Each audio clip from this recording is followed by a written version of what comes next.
나는 아이의 약 하나를 훔쳤고 그 대가로 내 인생을 잃었다. 한 번은 수용소 철조망 안에서, 또 한 번은 그곳을 빠져나오면서. 2011년 3월 나는 평양 근교의 한 시장 약국 진열대 앞에 서 있었다. 손에는 폐렴 증세를 보이던 5살 아들 준호의 뜨거운 이마 온도가 아직도 남아 있었다. 주머니에는 단 한 푼도 없었다. 그리고 지금 2025년 서울 노원구의 좁은 원룸에서 나는 그때 그 선택이 옳았는지 아직도 답을 찾지 못하고 있다. 내 이름은 윤혜진. 31살에 정치범이 되었고 33세 자유인이 되었다. 하지만 그 사이 2년의 시간은 내 인생 전부를 바꿔놓았다. 사람들은 평양이라고 하면 화려한 건물과 깨끗한 거리를 떠올린다. 하지만 평양에도 그림자는 있다. 우리 가족은 그 그림자 속에서 살았다. 남편 철수가 죽은 건 2009년 겨울이었다. 탄광 사고라고 통보받았지만 시신조차 제대로 돌려받지 못했다. 당에서는 혁명 열사라는 증서 한 장을 던져줬고 나는 31살의 나이에 과부가 됐다. 준호는 그때 겨우 3살이었다.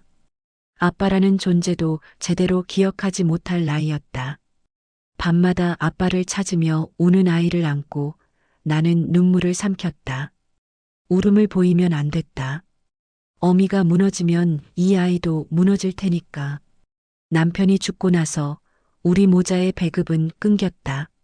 정확히는 줄어든 게 아니라 아예 나오지 않았다. 배급소 담당원은 직장도 없는데 무슨 배급을 받으려고 하느냐는 식으로 손을 내저었다. 나는 항의하지 않았다. 항의한다는 것 자체가 어떤 의미인지 너무나 잘 알았으니까. 고개를 숙이고 돌아섰다. 준호의 작은 손을 잡고 걸어 나오면서 이제부터 우리 모자는 스스로 살아야 한다는 것을 깨달았다. 그때부터 나는 장마당에 나가기 시작했다. 처음에는 집에 있던 물건들을 팔았다. 남편의 낡은 시계, 결혼할 때 받았던 이불, 심지어 준호의 옷가지까지 하나씩 팔아치우면서 우리는 하루하루를 연명했다. 팔 것이 다 떨어지자 나는 장마당에서 장사를 시작했다. 중국 브로커에게서 밀수품을 떼어다가 좌판을 벌였다. 비누, 라면, 가끔은 중국산 과자. 하루에 벌어서 하루를 먹고 사는 삶이었다. 하루 종일 쪼그리고 앉아 물건을 팔았다. 무릎이 저리고 허리가 아팠지만 참았다. 보안원들이 지나갈 때마다 뇌물을 바쳤다. 그들의 손을 거치지 않으면 장사 자체가 불가능했다. 한 달에 2~3번씩 단속에 걸려 물건을 빼앗기기도 했다. 그럴 때마다 한숨이 나왔지만 다음 날이면 다시 좌판을 펼쳤다. 살아야 했으니까. 2011년 3월 초 이상 기온이 찾아왔다. 낮에는 따뜻하다가도 밤만 되면 영하로 뚝 떨어지는 날씨가 이어졌다. 준호는 그때 감기에 걸렸다. 처음에는 가벼운 기침이었다. 나는 별 걱정을 하지 않았다. 아이들은 원래 감기에 잘 걸리는 법이니까. 따뜻한 물을 끓여 먹이고 이불을 두껍게 덮어주었다. 하지만 사흘째 준호의 열은 내려가지 않았다. 이마에 손을 댔을 때 느껴지는 그 뜨거움은 지금도 내 손바닥에 생생하다. 마치 달궈진 돌멩이 같았다. 아이의 얼굴은 새빨갛게 달아올랐고 숨소리는 거칠어졌다. 준호는 작은 몸을 웅크린 채 신음했다. 배가 아프다며 몸을 뒤척였다. 나는 그날 밤 잠을 자지 못했다. 준호의 이마를 차가운 물수건으로 닦아주면서 그 작은 가슴이 오르락 내리락 하는 것을 지켜봤다. 숨을 쉴 때마다 가래가 끓는 소리가 들렸다. 그 소리가 점점 심해지는 게 느껴졌다. 다음 날 아침 나는 이웃집 김할머니를 찾아갔다. 그분은 젊었을 때 간호사였다고 들었다. 할머니는 준호의 가슴에 귀를 대고 한참을 들었다. 그리고는 고개를 저으며 심각한 표정을 지었다. 폐렴인 것 같다고, 항생제를 먹여야 한다고 했다. 빨리 해야 한다고 강조했다. 항생제. 그 단어를 듣는 순간 나는 현기증을 느꼈다. 병원에 가려면 돈이 필요했다. 아니, 정확히는 뇌물이 필요했다. 북한에서 의사를 만나려면 진료비보다 뇌물이 더 많이 들어간다. 그것도 중국 돈으로 내야 했다. 나는 그날 하루 종일 돈을 구하러 다녔다. 아는 사람들에게 손을 벌렸다. 장마당에서 알게 된 사람들, 이웃 사람들, 남편의 옛 동료들. 하지만 모두가 고개를 저었다. 미안하다는 표정을 지었지만 도와줄 수는 없다고 했다. 다들 먹고 살기 바빴다. 나도 알았다. 그들도 하루하루 연명하는 사람들이라는 것을. 저녁이 되어 집에 돌아왔을 때 준호는 숨을 헐떡이고 있었다. 입술은 파래지기 시작했다. 작은 가슴은 빠르게 오르락 내리락 했고 숨을 쉴 때마다 휘파람 소리가 났다. 준호의 손은 차가웠다. 이마는 뜨거운데 손은 차가웠다. 그게 무슨 의미인지 나는 알았다. 아이가 위험하다는 것을. 그 순간 나는 결심했다. 어떤 대가를 치르더라도 이 아이를 살려야 한다고. 3월 7일 장마당의 약 좌파는 평소처럼 붐볐다.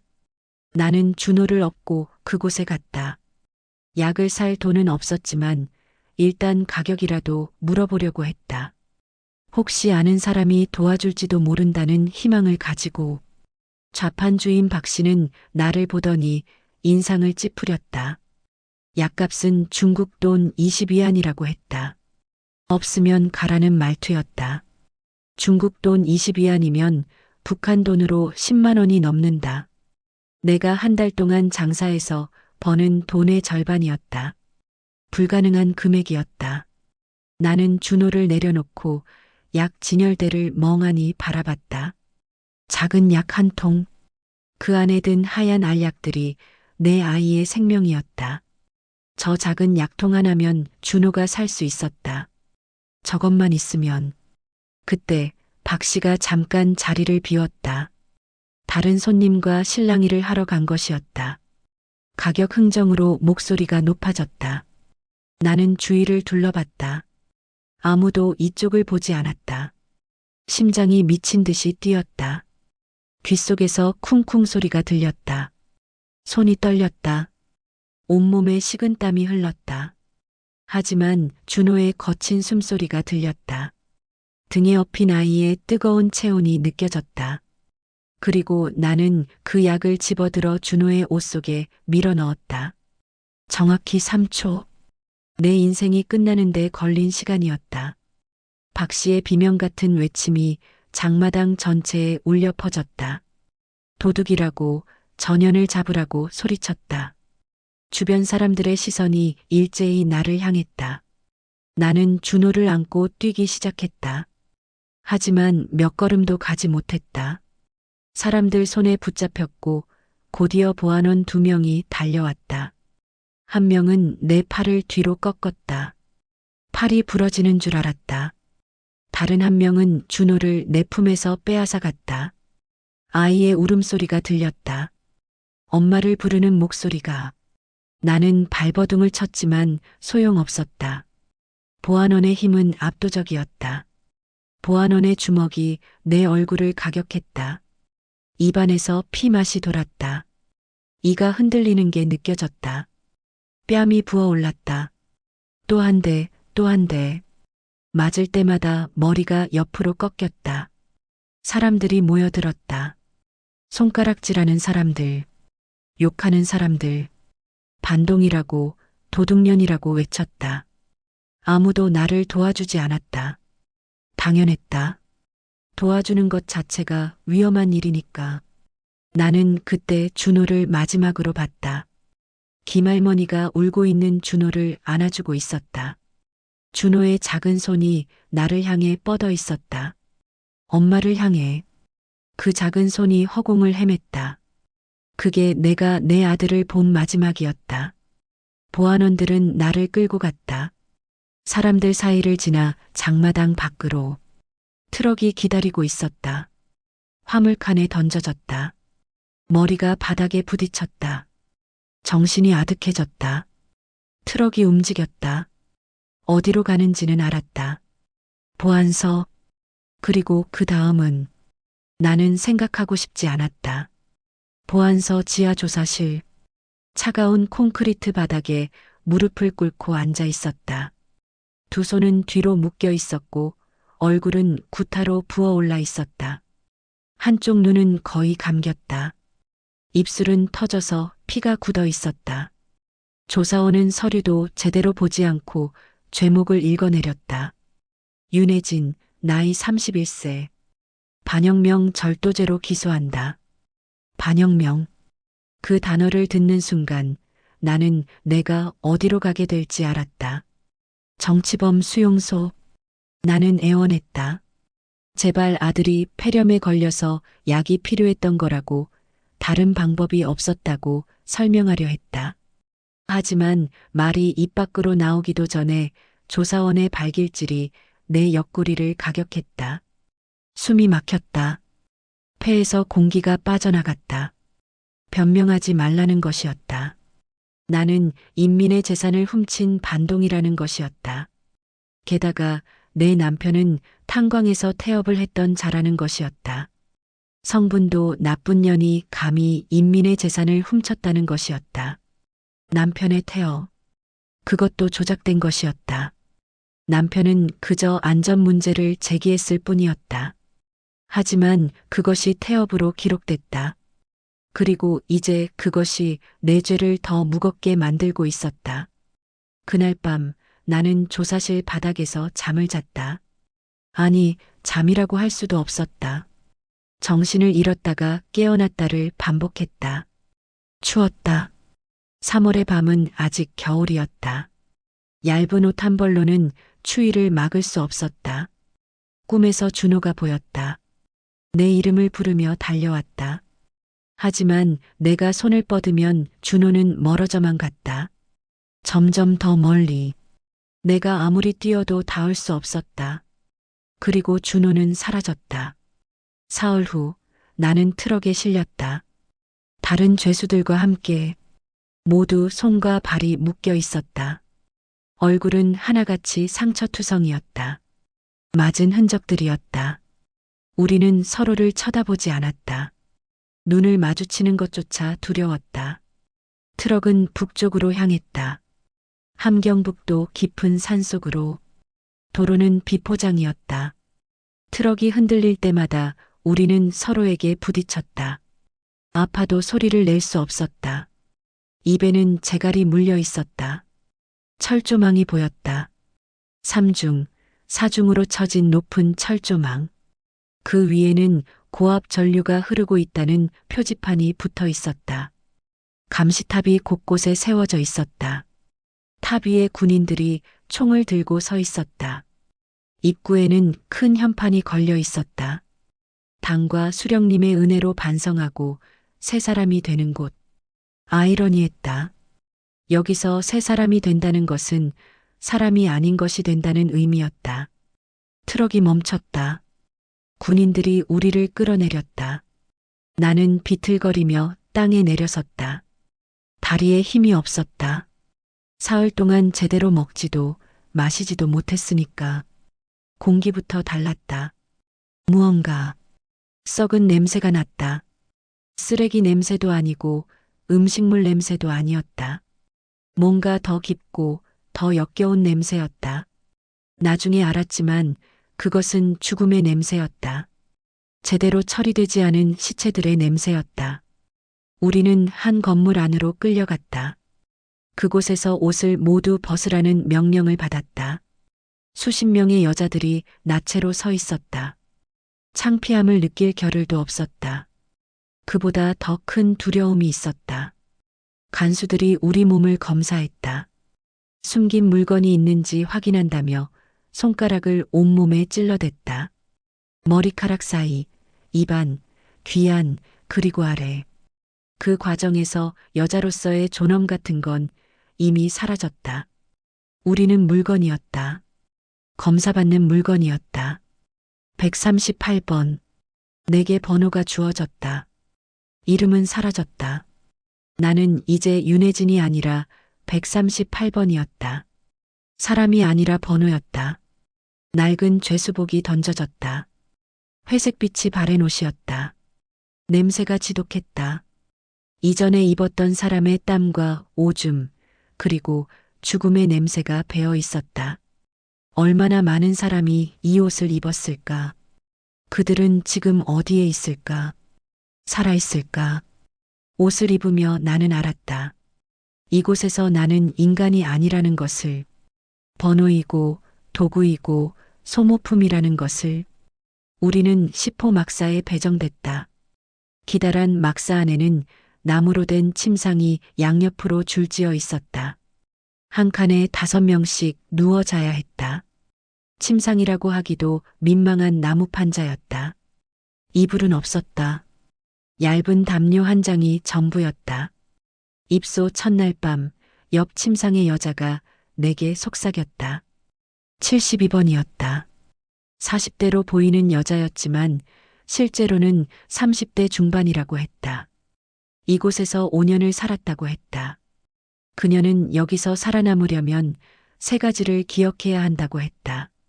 첫째, 절대 아프다고 말하지 말 것. 아프면 바로 저 세상이라고 했다. 둘째, 먹을 수 있는 건 뭐든지 먹을 것. 벌레든 쥐든 상관없다고 했다. 셋째, 그녀는 잠시 말을 멈췄다. 그리고 가장 중요한 것을 말했다. 감정을 버려야 한다고. 여기선 인간이 아니라고. 동물이라고. 동물처럼 살아야 한다고. 그날 밤 나는 눈을 감았지만 잠들지 못했다. 막사 안 어딘가에서 여자의 신음소리가 들렸다. 기침소리도 울음소리도 들렸다. 누군가는 악몽에 시달리는지 잠꼬대를 했다. 가족의 이름을 부르는 소리도 들렸다. 그리고 나는 생각했다. 준호야, 엄마는 여기서 어떻게 살아남지?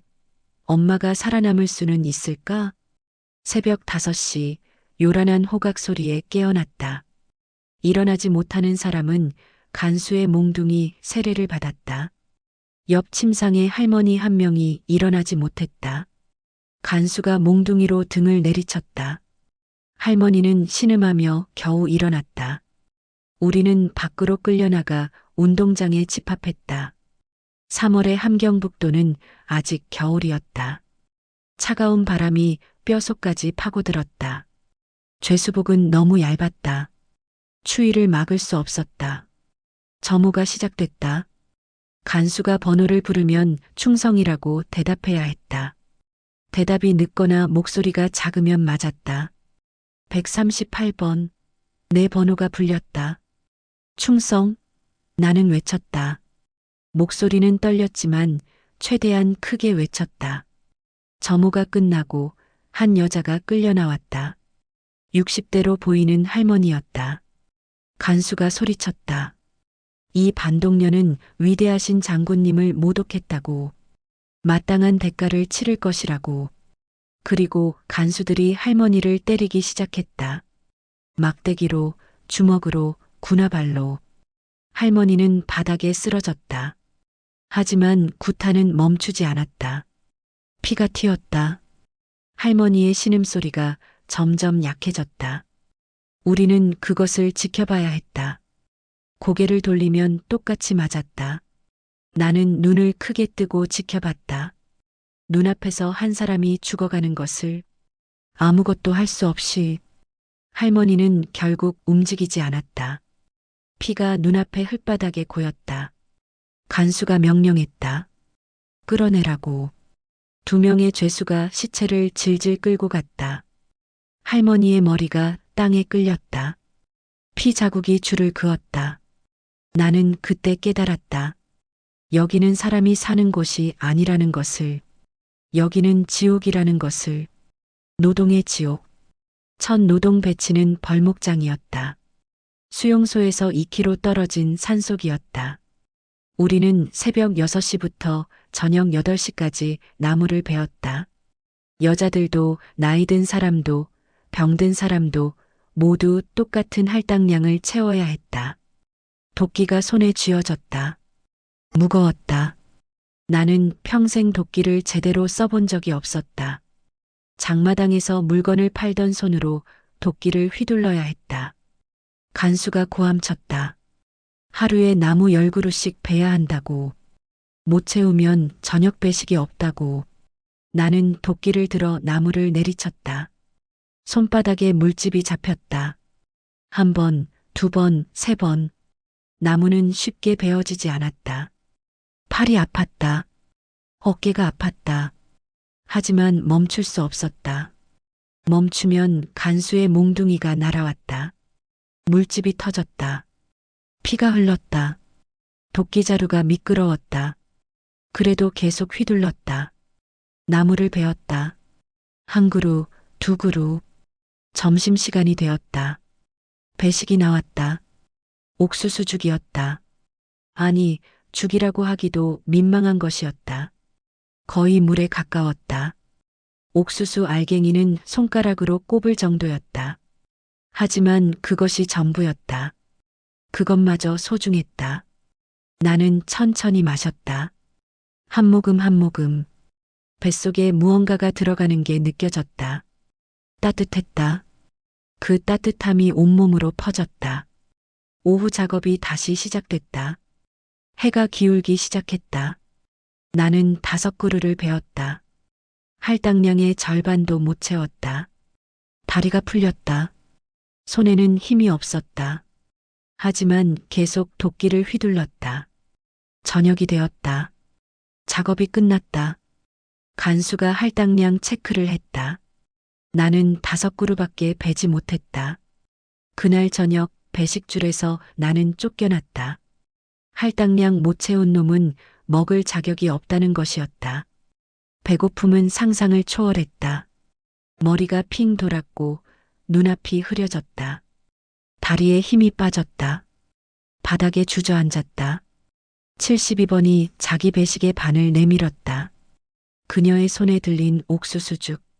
그 귀한 것을 나눠준다는 것이었다. 나는 받아 마셨다. 천천히. 뱃속으로 들어가는 게 느껴졌다. 눈물이 났다. 고맙다는 말을 하고 싶었지만 목이 메었다. 72번이 속삭였다. 고맙긴 무슨, 내일은 내가 도와야 한다고. 여기선 혼자 못 산다고. 그날 밤 나는 깨달았다. 혼자서는 살아남을 수 없다는 것을, 서로 도와야 한다는 것을, 그것만이 유일한 생존 방법이라는 것을. 수용소에서 가장 고통스러운 것은 굶주림이었다. 하루 2끼 주어지는 옥수수죽은 손바닥만 한 그릇이었다. 그것도 대부분 물이었다. 옥수수 알갱이는 손가락으로 꼽을 정도였다. 그것으로 14시간의 중노동을 해야 했다. 일주일이 지나자 나는 뱃속이 텅 빈 것을 느꼈다.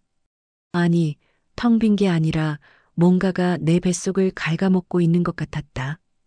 위가 쓰렸다. 속이 쓰리고 아팠다. 72번이 말했다. 풀을 먹으라고. 나무 껍질도 먹으라고. 여름에는 벌레도 먹으라고. 단백질이라고. 처음에는 믿을 수 없었다. 풀을? 벌레를? 하지만 사흘이 지나자 나는 풀을 뜯어먹고 있었다. 나무 밑에 자라는 이름 모를 풀들. 쓴맛이 났지만 삼켰다. 토하고 싶었지만 참았다. 뱃속에 뭔가라도 있어야 했다. 배고픔을 조금이라도 달래야 했다. 나무 껍질도 벗겨 먹었다. 질긴 섬유질을 씹고 또 씹었다. 침으로 불려서 삼켰다. 목구멍으로 넘어갈 때 걸렸지만 억지로 삼켰다. 봄이 되자 벌레들이 나타나기 시작했다. 나무 밑에서, 돌 밑에서, 썩은 나무 안에서. 72번은 그것들을 잡아먹었다. 산채로. 나는 처음에는 차마 그럴 수 없었다. 하지만 한 달이 지나자 나도 벌레를 먹고 있었다. 애벌레, 지렁이, 개미. 입에 넣고 씹었다. 역겨웠지만 삼켰다. 단백질이었다. 영양이었다. 생존이었다. 한 달이 지나자 내 몸무게는 15kg이 빠졌다. 갈비뼈가 다 보였고 팔다리는 나뭇가지처럼 가늘어졌다. 살이 빠지고 뼈만 남았다. 거울은 없었지만 다른 사람들을 보면 내 모습을 짐작할 수 있었다. 우리는 모두 살아있는 해골이었다. 눈만 크게 떠있는 해골들이었다. 2011년 11월 첫 겨울이 찾아왔다. 함경북도의 겨울은 혹독했다. 영하 30도까지 내려가는 날도 많았다. 눈보라가 치고 바람이 칼날처럼 얼굴을 베었다. 하지만 우리에게 난방 같은 건 없었다. 막사에는 작은 석탄 난로 하나가 전부였다. 그것도 제대로 타지 않았다. 간수들이 주는 석탄은 겨우 손바닥만 했다. 그것으로 밤새 불을 지필 수는 없었다. 밤이 되면 우리는 서로 몸을 밀착시켜 잤다. 5명이 한 침상에서 서로를 껴안고 잤다. 체온으로 서로를 따뜻하게 해주는 것 외에는 방법이 없었다. 낯선 사람의 몸을 껴안고 낯선 사람의 숨소리를 들으며 잠을 청했다. 그래도 추웠다. 발가락에 감각이 없었다. 손가락도 얼었다. 아침이 되면 손가락을 움직일 수 없었다. 한참을 비벼야 감각이 돌아왔다. 동상에 걸린 사람들이 생겼다. 발가락이 검게 변했다. 손가락도 검게 변했다. 그들은 일을 할 수 없었다. 일을 못하면 배식이 끊겼다. 12월 어느 날 밤 같은 침상에 누워있던 여자 하나가 숨을 거뒀다. 아침이 되어서야 우리는 그것을 알았다. 그녀는 그저 잠든 것처럼 보였다. 눈을 감고 고요히 누워 있었다. 하지만 차가웠다. 얼음처럼 차가웠다. 우리는 밤새 시체와 함께 잔 것이었다. 시체를 껴안고 시체의 체온을 나눴던 것이었다. 아니, 체온이 아니었다. 그녀는 이미 차가웠을 것이다. 간수가 왔다. 시체를 확인하더니 코웃음을 쳤다. 약한 것들이라고, 끌어내라고 명령했다. 우리는 그 여자의 시신을 막사 밖으로 끌어냈다. 눈 위에 던져졌다. 다른 시신들 옆에 이미 몇 구의 시신이 그곳에 쌓여 있었다. 눈에 덮여서 하얗게 보였다. 그날 이후 거의 매일 아침 누군가가 죽었다. 어떤 날은 하루에 3명이 죽기도 했다. 우리는 아침마다 옆 사람이 살아있는지 확인했다. 흔들어 보고 숨을 쉬는지 확인했다. 나는 매일 아침 눈을 뜰 때마다 생각했다. 오늘도 내가 살아있구나. 오늘도 나는 죽지 않았구나. 수용소에 온 지 2달쯤 지났을 때 나는 생리가 멈춘 것을 깨달았다. 처음에는 임신을 의심했다. 하지만 그럴 리 없었다. 남편은 2년 전에 죽었고 그 이후로 남자를 만난 적이 없었다. 72번에게 물었다. 그녀는 웃었다. 쓸쓸한 웃음이었다. 여기 들어오면 다 그렇다고 했다. 영양실조 때문이라고. 자기도 5년째 안 나온다고. 여기 여자들 거의 다 그렇다고. 몸이 스스로를 보호하는 방법이었다. 이 지옥에서 아이를 가질 수 없다는 것을, 아이를 낳을 수 없다는 것을, 생명을 잉태할 수 없는 곳이라는 것을, 나는 그때 내가 더 이상 여자가 아니라는 것을 느꼈다. 나는 번호였다. 138번. 그저 일하고 먹고 자는 기계였다. 여자도 아니고 사람도 아닌 무언가였다. 밤에 혼자 울었다. 소리 없이 준호를 생각했다. 내 아들. 내가 지키지 못한 아들. 이제 나는 여자도 아니고 엄마도 아니었다. 그저 살아있는 무언가였다. 2012년 4월 봄이 왔다. 하지만 수용소에는 봄 같은 건 없었다. 날씨만 조금 따뜻해졌을 뿐 지옥은 여전히 지옥이었다. 그날 우리는 운동장에 소집됐다. 전체 수용소 죄수들이 모였다. 2,000명이 넘었다. 모두 앙상한 몸으로 너덜너덜한 죄수복을 입고 섰다. 운동장 중앙에 나무 기둥이 세워져 있었다. 3개의 기둥이었다. 그리고 3명의 죄수가 끌려 나왔다. 2명은 남자, 1명은 여자였다. 얼굴은 구타로 망가져 있었다. 제대로 걷지도 못했다. 질질 끌려왔다. 간부가 확성기를 들고 소리쳤다. 이들은 수용소 탈출을 기도한 반동들이라고. 당과 수령님을 배신한 자들이라고. 이들에게 마땅한 처벌을 내릴 것이라고. 3명은 기둥에 묶였다. 밧줄로 꽁꽁 묶였다. 그들은 고개를 숙이고 있었다. 입에서 피가 흘렀다. 군인들이 일렬로 섰다. 총을 들었다. 3명의 군인이 각자 1명씩을 겨냥했다. 나는 눈을 감고 싶었다. 하지만 간수들이 지켜보고 있었다. 고개를 돌리거나 눈을 감으면 같이 맞았다. 나는 눈을 크게 뜨고 지켜봤다. 눈물이 흘렀다. 발사! 명령이 떨어졌다. 총소리가 울려 퍼졌다. 3발의 총소리가 거의 동시에 들렸다. 3사람의 몸이 흔들렸다. 피가 튀었다. 뒤쪽 기둥에 피가 튀었다. 고개가 꺾였다. 몸이 축 늘어졌다. 밧줄에 매달려 축 늘어졌다. 그리고 고요해졌다. 우리는 그것을 30분 동안 지켜봐야 했다. 시체들이 그곳에 매달려 있는 것을, 피가 흘러내리는 것을, 바람에 몸이 흔들리는 것을. 아무도 소리를 내지 않았다. 아무도 움직이지 않았다.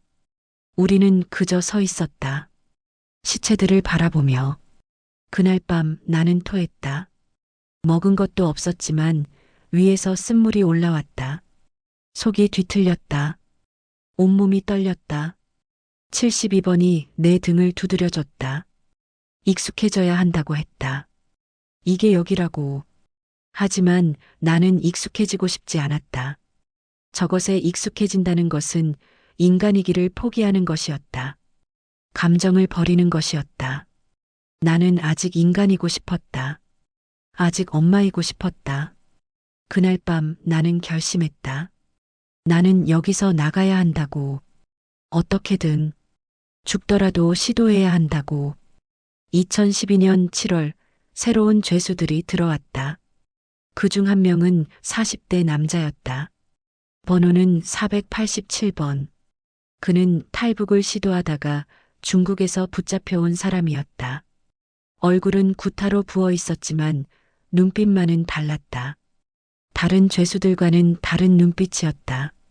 뭔가를 본 사람의 눈빛이었다. 어느 날 저녁 노동을 마치고 돌아오는 길에 487번이 내 옆을 지나가며 속삭였다. 남쪽이 진짜 있다고. 그곳에 가면 살 수 있다고. 나는 고개를 돌렸다. 하지만 그는 이미 지나가고 없었다. 하지만 그 말은 내 귓속에 남았다. 남쪽. 대한민국. 우리는 그곳을 남조선이라고 배웠다. 미국 놈들이 점령한 지옥 같은 곳이라고. 사람들이 길에서 굶어 죽는 곳이라고. 하지만 487번의 눈빛은 달랐다. 그 눈에는 무언가 본 사람의 확신이 있었다. 그날 밤 나는 72번에게 물었다. 남쪽이 정말 있는지, 그곳에 가면 살 수 있는지. 72번은 한참을 침묵하다가 대답했다. 있다고. 자기도 들었다고. 중국에서 넘어간 사람들이 잘 산다고. 돈도 주고 집도 주고 일자리도 준다고. 나는 물었다. 그럼 왜 안 가냐고. 왜 여기 있냐고. 72번은 대답하지 않았다. 그저 고개를 저었다. 그녀에게는 이유가 있었다. 나중에 알게 됐지만 그녀의 딸이 이 수용소에 있었다. 오호막사에 어머니와 딸이 함께 정치범이 된 것이었다. 한 달 후 나는 487번과 같은 작업조에 배치됐다. 우리는 밭에서 일했다. 옥수수 밭이었다. 풀을 뽑고 흙을 파고 거름을 날랐다. 점심시간 간수들이 담배를 피우러 잠시 자리를 비웠다. 그들은 나무 그늘 아래로 갔다. 우리와는 50m쯤 떨어진 곳이었다. 487번이 내 옆에 앉았다. 중국말을 할 줄 아냐고 물었다. 나는 고개를 저었다. 그는 말했다. 나가고 싶으면 배우라고. 중국어만 할 줄 알면 중국에서 숨을 수 있다고.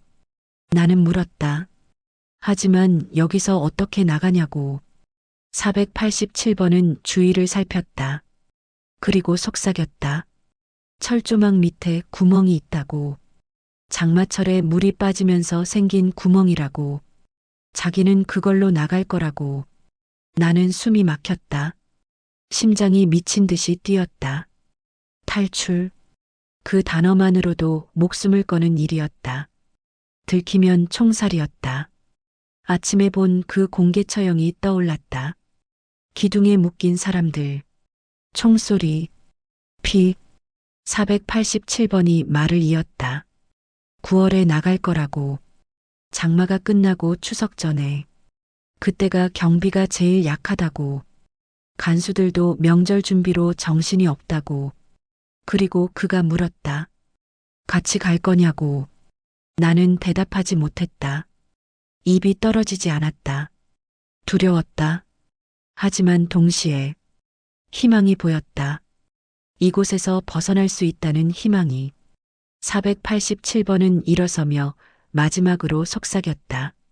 생각해보라고. 일주일 안에 대답하라고. 그날 밤 나는 잠들지 못했다. 탈출. 그 단어가 머릿속에서 떠나지 않았다. 성공하면 자유. 실패하면 죽음. 둘 중 하나였다. 나는 준호를 생각했다. 내 아들은 지금 어디에 있을까? 살아있기는 한 걸까? 1년 넘게 소식이 없었다. 김할머니가 돌봐주고 있을까? 아니면 고아원에 보내졌을까?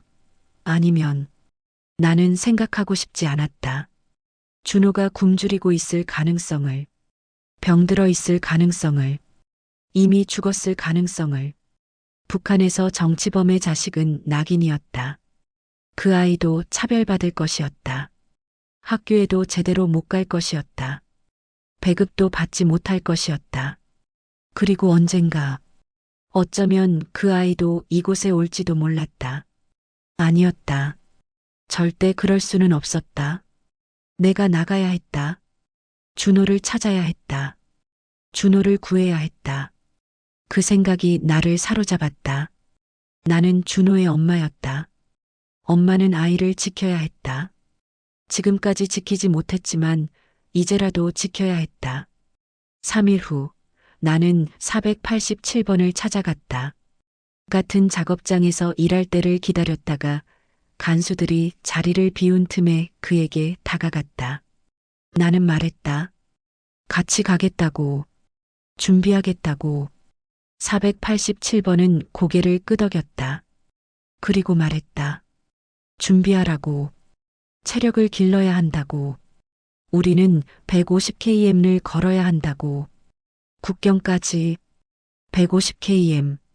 상상도 할 수 없는 거리였다. 지금 내 몸 상태로는 10km도 힘들었다. 하지만 나는 해야 했다. 준호를 위해서라도. 준비. 8월부터 나는 몰래 준비를 시작했다. 첫 번째는 체력이었다. 나는 노동 시간에 더 열심히 일했다. 할당량의 120%를 채웠다. 그러면 배식이 조금 더 나왔다. 옥수수 알갱이 몇 개라도 더 받을 수 있었다. 나는 그 음식을 소중히 먹었다. 한 알 한 알 천천히 씹었다. 몸에 힘을 비축해야 했다. 근육을 만들어야 했다. 체력을 길러야 했다. 노동이 끝나고 막사로 돌아와서도 운동을 했다. 밤에 다른 사람들이 잠들면 나는 조용히 일어나 팔굽혀펴기를 했다. 처음에는 10번도 할 수 없었다. 하지만 매일 했다. 조금씩 늘어났다. 두 번째는 물건이었다. 탈출에 필요한 것들. 신발이 가장 중요했다. 내 죄수용 신발은 이미 구멍이 뚫려 있었다. 150km를 걸을 수 없는 상태였다. 나는 노동 현장에서 주운 천 조각들을 모았다. 헝겊들을 모아 신발 안쪽에 대고 꿰맸다. 바늘은 없었다. 철사 조각을 구부려 바늘을 만들었다. 실도 없었다. 옷에서 실을 뽑아 꼬아서 만들었다. 밤마다 조금씩 작업했다. 다른 사람들이 잠든 사이에 조용히. 들키면 안 됐다. 옷도 준비했다. 얇은 죄수복 하나로는 밤의 추위를 견딜 수 없었다. 나는 막사에서 버려진 헝겊들을 주워 모았다. 찢어진 옷 조각들, 걸레들. 그것들을 속옷 안쪽에 겹겹이 꿰매 넣었다. 조금이라도 따뜻하게 하기 위해. 마지막으로 먹을 것. 487번이 말했다. 국경까지 최소 일주일은 걸린다고. 그동안 먹을 것을 구해야 했다. 나는 배식 때마다 옥수수 알갱이 몇 개를 빼서 숨겼다. 주머니 안쪽에 만든 작은 주머니에 조금씩 모았다. 한 끼에 3알씩, 하루에 6알씩, 한 달이면 180알. 그것도 생존의 식량이었다. 또 나무 껍질도 모았다. 말려서 주머니에 넣었다. 풀도 말렸다. 조금이라도 먹을 수 있는 것들을 모았다. 8월 말 나는 72번에게 말했다. 나 나갈 거라고. 72번은 놀라지 않았다. 오히려 슬픈 미소를 지었다. 알았다고 했다. 내 눈빛을 보면 안다고. 나는 말했다. 같이 가자고. 함께 나가자고. 72번은 고개를 저었다. 자기는 안 된다고. 자기는 이미 끝났다고. 나는 그녀의 손을 잡았다. 뼈만 남은 주름진 손이었다. 뭐가 끝났냐고. 언니도 나가면 살 수 있다고 말했다. 72번이 말했다. 자기 딸이 여기 있다고. 오후 막사에 같이 들어왔다고. 그때 딸은 15이었다고. 이제 20이라고. 나는 말문이 막혔다. 딸이 있었다는 것을. 그 아이도 정치범이라는 것을. 72번의 눈에 눈물이 고였다. 딸을 두고는 못 간다고. 혼자 나가봤자 의미 없다고. 나는 제안했다. 딸도 같이 데리고 나가자고. 셋이서 나가자고. 72번은 고개를 저었다. 딸은 이미 포기했다고. 딸은 약하다고. 동상으로 발가락 2개를 잃었다고. 150km를 걸을 수 없다고. 그녀는 내 손을 꽉 쥐었다. 너는 가라고. 내 아들을 찾으라고. 그리고 마지막으로 말했다. 그리고 살라고. 우리 못 가지. 밖에서는 인간답게 살라고. 그날 밤 나는 72번의 품에서 울었다. 소리 없이. 그녀도 울었다. 우리는 서로를 안고 울었다. 말없이. 그것이 우리의 작별이었다. 2012년 9월 23일. 추석 명절 전날이었다. 487번의 말대로 경비가 약간 느슨했다. 간수들도 명절 배식을 받느라 정신이 없었다. 평소보다 감시가 덜했다. 밤 10시. 막사 소등 후 1시간이 지났다. 모두 잠든 것처럼 보였다. 하지만 나는 깨어 있었다. 심장이 미친 듯이 뛰었다. 나는 침상에서 조용히 일어났다. 준비한 옷을 겹쳐 입었다. 신발끈을 단단히 묶었다. 주머니에 모아둔 옥수수를 확인했다. 모든 게 준비됐다. 72번이 깨어 있었다. 어둠 속에서 그녀의 손이 내 손을 찾아왔다. 우리는 말없이 손을 잡았다. 꽉 쥐었다. 그게 우리의 마지막 작별이었다. 나는 막사 뒤쪽 벽 밑을 기어갔다. 487번이 미리 느슨하게 해놓은 널빤지를 밀어냈다. 좁은 틈이 생겼다. 몸을 비틀어 빠져나갔다. 밖에서 누군가 손을 내밀었다. 487번이었다. 나는 그 손을 잡고 밖으로 빠져나갔다. 차가운 밤 공기가 얼굴을 때렸다. 하늘에는 별이 총총했다. 자유의 공기였다. 아직 수용소 아니었지만 막사밖이라는 것만으로도 자유를 느꼈다. 487번이 내 귀에 손을 대고 속삭였다. 지금부터는 한마디도 하면 안 된다고. 소리를 내면 안 된다고. 따라오라고. 우리는 어둠 속을 달렸다. 아니, 달린다기보다는 기었다. 몸을 최대한 낮춰서, 땅에 엎드려서, 감시탑의 조명이 수용소를 훑고 지나갔다. 우리는 땅에 완전히 엎드렸다. 숨도 쉬지 않았다. 심장이 터질 것 같았다. 쿵쿵 소리가 귓속에서 울렸다. 조명이 지나가자 다시 움직였다. 기어갔다. 무릎이 찢어졌다. 손바닥이 까졌다. 하지만 아프지 않았다. 아드레날린이 온몸을 지배했다. 철조망이 보였다. 철조망 밑으로 공간이 있었다. 487번이 먼저 들어갔다. 몸을 바닥에 붙이고 기어갔다. 철조망을 빠져나갔다. 내 차례였다. 나는 숨을 깊이 들이마시고 기어 들어갔다. 철조망이 등을 긁었다. 옷이 찢어지고 피부가 찢어졌다. 피가 났다. 하지만 아프지 않았다. 계속 기어갔다. 드디어 철조망을 빠져나왔다. 나는 수용소 밖에 서 있었다. 1년 6개월 만에 자유였다. 우리는 산으로 올라갔다.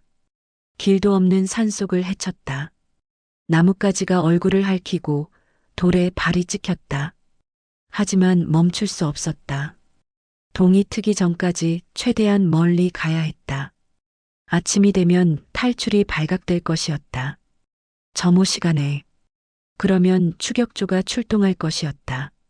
개들을 데리고 487번이 앞장섰다. 그는 길을 알고 있는 것 같았다.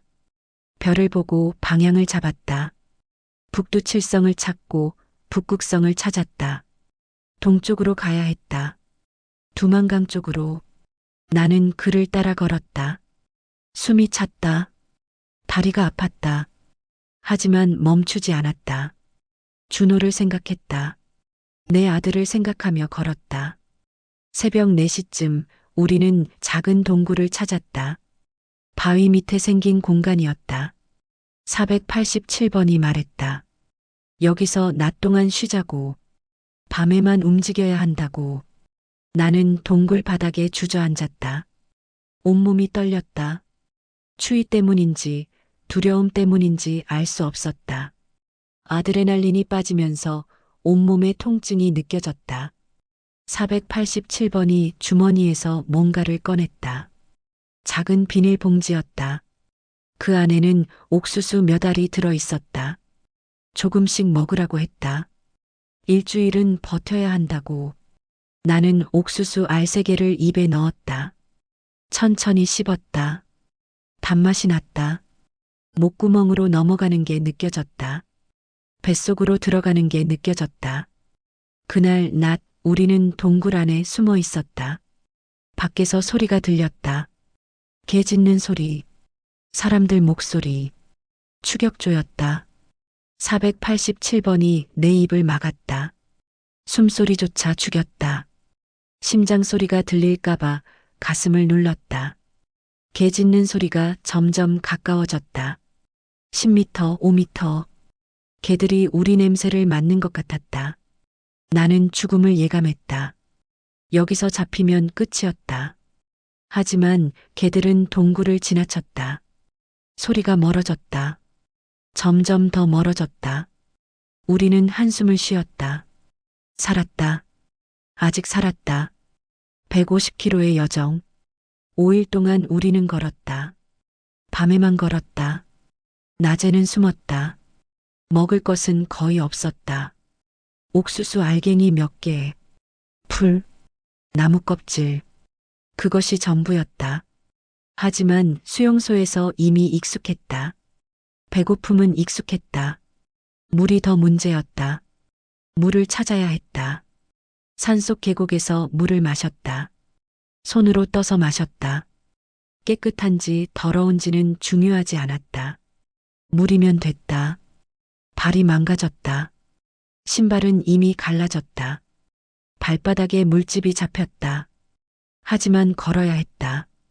멈추면 죽음이었다. 487번도 힘들어했다. 어깨의 총상이 아직 완전히 낫지 않았던 것이다. 피가 다시 배어나왔다. 하지만 그는 야금을 하지 않았다. 4일째 밤 우리는 길을 잃었다. 안개가 짙게 끼었다. 별이 보이지 않았다.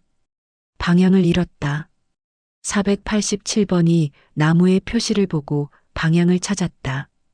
이끼가 자라는 방향으로 북쪽을 찾았다. 그리고 반대로 갔다. 동쪽으로. 5일째 우리는 국경에 도착했다. 두만강, 북한과 중국을 나누는 강. 9월의 두만강은 수위가 낮았다. 장마가 지나갔으니까 허리까지 찰 정도였다. 건널 수 있는 높이였다. 하지만 문제는 국경 수비대였다. 우리는 숲속에 숨어 강을 지켜봤다. 순찰조가 1시간마다 한 번씩 지나갔다. 2명의 군인이 개를 데리고 걸었다. 총을 들고. 487번이 속삭였다. 순찰이 지나가고 10분 후에 건너야 한다고. 다음 순찰이 오기까지 50분이라고. 그 안에 건너서 중국 쪽 숲에 숨어야 한다고. 우리는 기다렸다. 순찰조가 지나갔다. 개 짖는 소리가 멀어졌다. 지금이라고. 가자고. 우리는 뛰었다. 강으로. 물이 차가웠다. 9월이었지만 강물은 얼음처럼 차가웠다. 뼛속까지 파고드는 추위였다. 하지만 멈출 수 없었다. 계속 걸었다. 뛰었다. 물살이 샜다. 강 한가운데쯤 왔을 때였다. 거기서 고함 소리가 들렸다. 뒤돌아보니 북한 국경수비대원이 총을 겨누고 있었다. 움직이면 쏜다고 외쳤다. 487번이 소리쳤다. 뛰라고. 우리는 미친 듯이 뛰었다. 물을 헤치며 뛰었다. 총소리가 울렸다. 탕. 물이 튀었다. 총알이 내 옆물을 때렸다. 물보라가 일었다. 또 총소리. 탕. 탕. 487번이 비틀거렸다. 어깨에 피가 번졌다. 예전 총상 부위를 또 맞은 것이었다. 나는 그를 부축했다. 나라고 했다. 자기는 괜찮다고 했다. 우리는 계속 뛰었다. 물을 헤치며. 총소리가 계속 들렸다. 하지만 맞지 않았다. 어둠이 우리를 보호했다. 드디어 강 반대편에 도착했다. 중국 땅이었다. 숲속으로 뛰어들었다. 나뭇가지들이 우리를 숨겨줬다. 더 이상 총소리는 들리지 않았다. 북한 수비대는 국경을 넘을 수 없었다. 중국 땅으로 넘어오면 국제 문제가 되니까. 우리는 안전했다. 살았다. 강을 건넜다. 자유를 향해 한 발짝 더 나아갔다. 나는 그제야 숨을 크게 내쉬었다. 온몸에 힘이 빠졌다. 바닥에 주저앉았다. 울음이 터져나왔다. 소리 없이 울었다. 487번도 앉았다. 어깨를 움켜쥐고 있었다. 피가 계속 흘렀다. 하지만 그는 웃었다. 해냈다고. 우리가 해냈다고. 487번의 부상은 생각보다 심하지 않았다.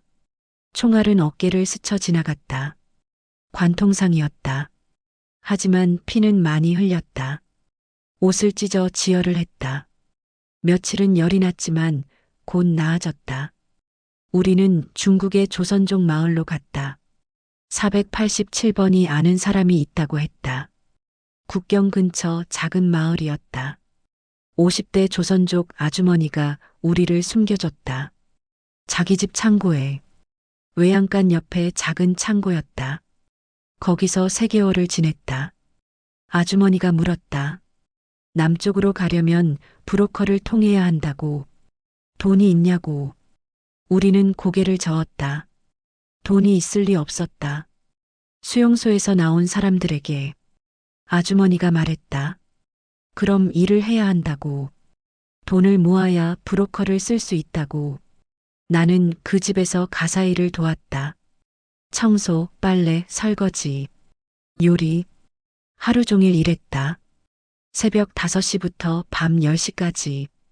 한 달에 중국 돈 500위안을 받았다. 한국 돈으로 10만 원 정도였다. 브로커 비용은 5,000달러. 한국 돈으로 600만 원이었다. 불가능해 보였다. 하지만 나는 포기하지 않았다. 매달 10만 원씩 모았다. 5년이 걸려도 모으겠다고 생각했다. 그 시간 동안이라도 준호의 소식을 알아보겠다고. 3개월째 되던 어느 날 한국인 선교사가 그 집에 왔다. 40대 남자 목사였다. 중국에서 탈북자들을 돕는 일을 한다고 자기소개를 했다. 그는 정기적으로 조선족 마을을 방문해서 탈북자들을 찾는다고 했다. 목사는 우리를 보더니 물었다. 남한으로 가고 싶냐고. 나는 대답했다. 네, 제발이요. 제 아들을 찾아야 해요. 목사는 고개를 끄덕였다. 도와드리겠다고 했다. 하지만 위험하다고 했다. 중국 공안에게 잡히면 북송된다고. 북한으로 다시 보내진다고. 각오해야 한다고. 나는 대답했다. 각오됐다고. 이미 지옥을 경험했다고. 다시 거기로 가는 것도 두렵지 않다고. 아니, 두렵긴 했다. 하지만 준호를 위해서라면 감수하겠다고. 2013년 1월 우리는 목사의 도움으로 동남아로 향했다. 중국, 라오스, 태국을 거쳐 한국 대사관으로 가는 루트였다. 긴 여정이었다. 위험한 여정이었다. 우리는 버스를 타고 트럭 짐칸에 숨어서 때로는 걸어서 이동했다. 한 달이 걸렸다. 태국 방콕의 한국 대사관. 그곳에 들어서는 순간 나는 눈물을 흘렸다. 참았던 눈물이 터져 나왔다. 경비원에게 말했다. 도와달라고. 나는 북한에서 왔다고. 정치범 수용소에서 탈출했다고. 경비원이 영사를 불렀다. 영사가 나왔다. 우리를 맞아주었다. 고생 많았다고 했다. 이제 안전하다고 했다. 안전. 그 단어를 듣는 순간 나는 주저앉았다. 바닥에 무릎을 꿇었다. 2년 만에 나는 처음으로 안전한 곳에 있었다. 영사가 나를 부축했다. 안으로 들어오라고 했다. 따뜻한 방이 있었다. 침대가 있었다. 음식이 있었다. 나는 믿을 수 없었다. 이것이 현실인지 꿈인지 손을 꼬집어 봤다. 현실이었다. 대사관에서 일주일을 지냈다. 그동안 조사를 받았다. 신원 확인을 했다. 하지만 그것도 행복이었다. 안전한 곳에서 받는 조사였으니까. 그리고 비행기표를 받았다. 대한민국으로 가는 비행기표. 2013년 2월 14일 우리는 비행기를 탔다. 생애 처음 타는 비행기였다. 무서웠지만 설렜다. 창밖을 봤다. 구름이 보였다. 하늘이 보였다. 자유의 하늘이었다. 인천공항. 비행기가 착륙했다. 인천공항. 비행기에서 내렸다. 공항 안으로 걸어 들어갔다. 모든 게 신기했다. 높은 천장, 밝은 조명, 깨끗한 바닥. 사람들이 많았다. 모두 자유롭게 걸어 다녔다. 웃고 떠들었다. 아무도 감시하지 않았다. 아무도 통제하지 않았다. 국정원 직원들이 우리를 맞이했다. 조사를 받아야 한다고 했다. 탈북 과정을 확인해야 한다고. 신원을 확인해야 한다고. 나는 상관없었다. 기꺼이 조사를 받겠다고 했다. 나는 대한민국에 있었으니까. 자유의 땅에 차를 타고 이동했다. 창밖을 봤다. 높은 건물들이 보였다. 밝은 불빛들이 보였다. 자동차들이 가득했다. 사람들이 자유롭게 걸어 다녔다. 그리고 나는 생각했다. 준호야, 엄마가 왔어. 이제 너를 찾을 거야. 꼭 찾을 거야. 하나원. 인천공항에서 나는 경기도 안성에 있는 하나원으로 갔다. 북한 이탈 주민 정착 지원 시설. 그곳에서 3개월 동안 남한 사회 적응 교육을 받았다. 처음 며칠은 혼란스러웠다. 모든 것이 달랐다. 말투, 문화, 시스템. 북한에서 배운 것들이 모두 쓸모없었다. 사람들은 자유롭게 말했다. 정부를 비판하고 대통령을 욕하고 뉴스에 반박했다. 처음에는 두려웠다. 저렇게 말해도 잡혀가지 않나 싶었다. 하지만 아무도 잡혀가지 않았다. 그것이 자유였다. 말할 자유, 생각할 자유, 비판할 자유. 하나원에서 나는 한국어를 다시 배웠다. 남한 말투를, 억양을, 표현을. 내 말투는 이상했다. 북한식 표현이 많았다. 사람들이 알아듣지 못했다. 컴퓨터도 배웠다. 스마트폰도 배웠다. 북한에서는 상상도 못한 것들이었다. 처음에는 어려웠다. 하지만 배웠다. 살아남기 위해. 그리고 나는 준호를 찾기 시작했다. 준호를 찾아서 하나원을 수료하고 나는 서울로 왔다. 정부에서 작은 원룸을 지원해줬다. 노원구의 낡은 빌라 반지하였다. 하지만 내 집이었다. 내 공간이었다. 그리고 북한에 대한 소식을 알아보기 시작했다. 남북교류단체, 탈북자 모임, 브로커들. 내 아들에 대한 정보를 찾았다. 하지만 아무것도 없었다. 준호에 대한 소식은 전혀 없었다. 북한의 정보는 철저히 차단돼 있었다. 특히 정치범 가족에 대한 정보는 더더욱. 아무도 몰랐다. 아무도 알려주지 않았다. 나는 포기하지 않았다. 탈북자들을 만날 때마다 물었다. 송신구역을 아냐고. 거기에 윤준호라는 아이를 아냐고. 지금 15살 정도 될 거라고. 하지만 아무도 몰랐다. 혹은 안다고 해도 확실하지 않았다. 북한에는 같은 이름을 가진 사람이 많았으니까. 2년이 지났다. 3년이 지났다. 소식은 없었다. 어느 날 한 탈북자가 말했다. 현실을 받아들이라고. 12년이 지났다고. 아이가 살아있을 확률은 낮다고. 정치범의 자식은 차별받는다고. 굶주리고 병들고 죽는다고. 나는 그 말을 믿고 싶지 않았다. 하지만 마음 한구석에서는 알고 있었다. 준호가 살아있지 않을지도 모른다는 것을. 하지만 나는 계속 찾았다. 희망을 버리지 않았다. 혹시 모르니까. 혹시 살아있을지도 모르니까. 적응의 고통? 남한에서의 삶은 쉽지 않았다. 자유는 좋았다. 하지만 자유에는 책임이 따랐다. 스스로 선택하고 스스로 책임지고 스스로 살아가야 했다. 처음 몇 달은 일자리를 찾지 못했다. 북한 출신이라는 것이 장벽이었다. 이력서를 내면 거절당했다. 면접도 못 보는 경우가 많았다. 겨우 구한 일자리는 식당 설거지였다.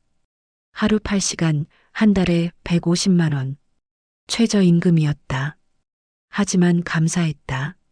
일이라도 있으니까. 사람들과의 관계도 어려웠다. 남한 사람들은 친절했지만 나를 완전히 이해하지는 못했다. 내가 겪은 일을 이해할 수 없었다. 가끔 사람들이 물었다. 북한이 정말 그렇게 나쁘냐고. TV에서 보는 게 과장 아니냐고. 나는 대답하지 못했다. 어떻게 설명해야 할지 몰랐다. 밤에는 악몽을 꿨다. 수용소로 다시 끌려가는 꿈. 철조망에 갇히는 꿈. 준호가 울면서 나를 찾는 꿈. 땀을 흘리며 깼다. 방안을 확인했다. 여기는 서울이었다. 안전했다. 하지만 마음은 안전하지 않았다. 트라우마는 남아 있었다. 지옥의 기억은 사라지지 않았다. 살아있다는 것. 12년이 지났다. 2025년. 나는 지금 노원구의 작은 원룸에 살고 있다. 여전히 식당에서 일한다. 이제는 주방 보조로 승진했다. 월급은 220만 원. 많지는 않지만 살아갈 수는 있다. 준호는 찾지 못했다. 12년 동안 소식이 없다.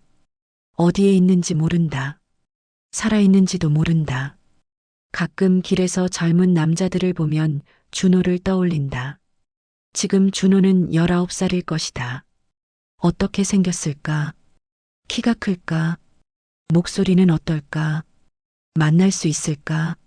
언젠가는. 혹시 준호도 탈북해서 남한에 왔을까? 혹시 지금 어딘가에서 나를 찾고 있을까?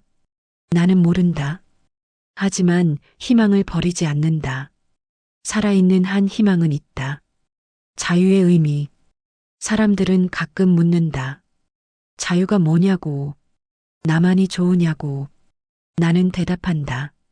자유는 선택이라고. 내가 무엇을 먹을지, 어디로 갈지, 무엇을 말할지 선택하는 것이라고. 북한에서는 모든 것이 정해져 있었다. 무엇을 먹을지, 어디로 갈지, 무엇을 말할지, 심지어 무엇을 생각할지까지. 하지만 여기서는 내가 선택한다. 그것이 자유다. 물론 자유에는 대가가 있다. 고통도 있고, 외로움도 있고, 책임도 있다. 하지만 그래도 자유다.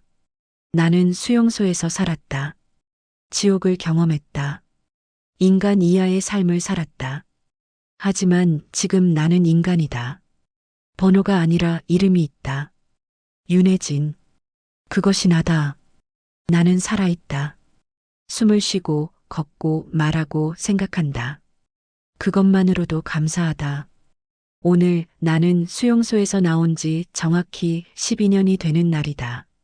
아침에 일어나서 창문을 열었다. 차가운 공기가 들어왔다.